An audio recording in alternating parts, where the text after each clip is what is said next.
Assalamualaikum warahmatullahi wabarakatuh. Perkenalkan, nama saya White Himawan. Saya kali ini akan membahas apa yang sedang ramai dibahas oleh masyarakat Indonesia, khususnya karena Bang Ferry Irwandi, mengenai klinik, santet, dan yang lain sebagainya.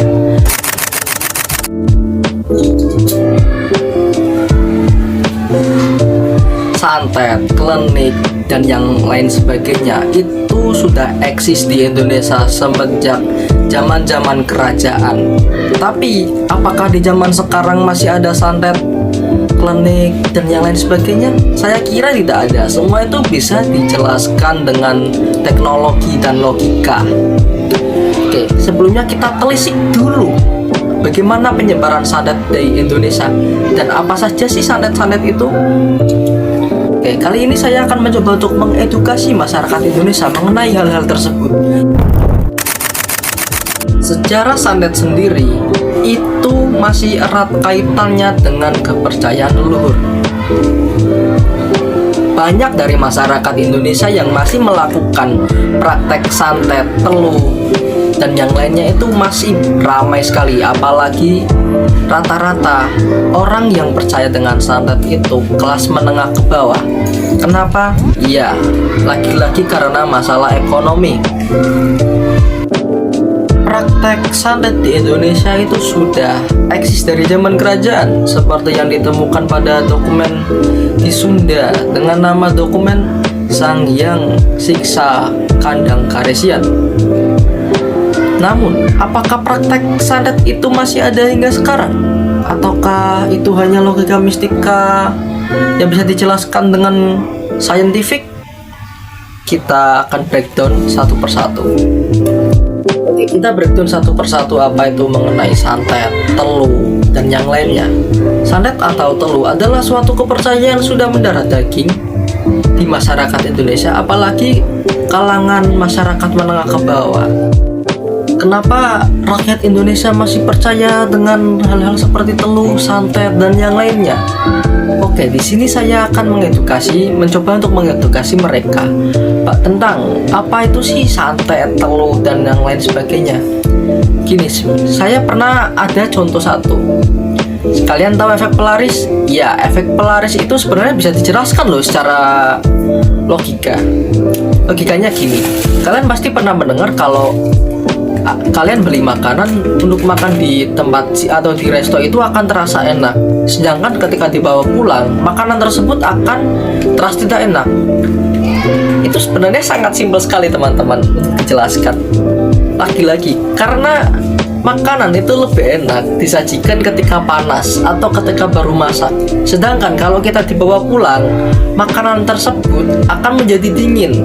Rata-rata makanan yang kurang enak dimakan setelah bawa pulang itu kan rata-rata makanan yang berkuah ya. Sebenarnya itu dijelaskan itu sangat mudah. Kenapa makanan tersebut menjadi tidak enak? Karena makanan tersebut akan menyerap air yang banyak, sehingga kalau di bahasa saya itu menyebutnya apa ya, bededek atau lodoh. Makanan tersebut istilahnya menjadi apa ya, menjadi tidak enak karena menyerap terlalu banyak air, sehingga makanan tersebut menjadi penyek atau ya kurang enak lah dipandang. Dalam pengobatan juga seperti itu teman-teman.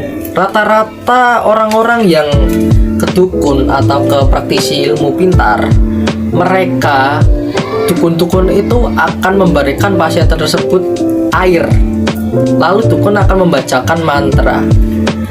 Setelah dukun membacakan mantra tersebut, dalam beberapa kasus pasien tersebut akan sembuh. Sebenarnya itu bisa dijelaskan, ada namanya efek placebo. Apa itu efek placebo? Efek placebo itu adalah ketika otak memprogram sugesti agar tubuh menyembuhkan dirinya sendiri. Padahal jika minum air itu airnya tidak ada khasiatnya, cuman ya air putih biasa seperti yang kalian tahu. Bahkan efek placebo ini sudah dijelaskan dalam kitab Al-Shifa karya Ibnu Sina dengan bunyi, di dalam tubuh yang sehat terdapat pula jiwa yang kuat. Bahkan teman-teman, yang lebih parahnya lagi, orang dengan kelas menengah ke bawah datang ke dukun untuk meminta nomor undian togel agar menang. Itu dipikir saja sudah kayak aneh gitu loh. Kita semua udah tahu kalau judi itu merugikan buat kita. Apalagi ini, mereka datang ke dukun meminta nomor agar menang. Itu logikanya mereka itu di mana? Udah tahu kita kekurangan uang, uangnya bukan dibuat untuk makan, malah buat judi dan datang ke dukun untuk meminta kemenangan dalam togel. Kita semua tahu kalau judi itu merugikan banyak pihak, dan apalagi rata-rata penjudi itu menengah ke bawah. Judi saja sudah merugikan banyak pihak. Mereka dengan kondisi menengah ekonomi ke bawah justru tidak memanfaatkan uang itu untuk kebutuhan sehari-harinya. Seperti yang kita tahu, orang-orang seperti itu mungkin sudah tidak berpikiran apa itu dosa dan yang lainnya. Tapi minimal ingatlah keluarga di rumah. Anda kekurangan makan, kekurangan buat kehidupan untuk menyambung kehidupan sehari-hari. Tapi uang Anda justru malah Anda pergunakan ke dukun untuk minta uang togel dan judi. Seperti yang kita tahu, bahwa yang sedang marak sekarang, selain kasus logika mistika, itu juga sedang marak-maraknya kasus judi online. Jadi untuk itu, saya mengingatkan kepada kalian, stop judi online dan percaya dengan hal-hal klinik. Saya di sini sangat mengapresiasi pemerintah karena sudah berusaha semaksimal mungkin untuk mengurangi peredaran judi online, dan saya berterima kasih kepada Bang Ferry Irwandi karena sudah membantu untuk mengedukasi masyarakat Indonesia bahwa dampak buruknya judi online dan klinik dan logika mistika seperti percaya-percaya dengan klinik. Saya White Himawan, saya pamit undur diri dan sampai jumpa. Wassalamualaikum warahmatullahi wabarakatuh.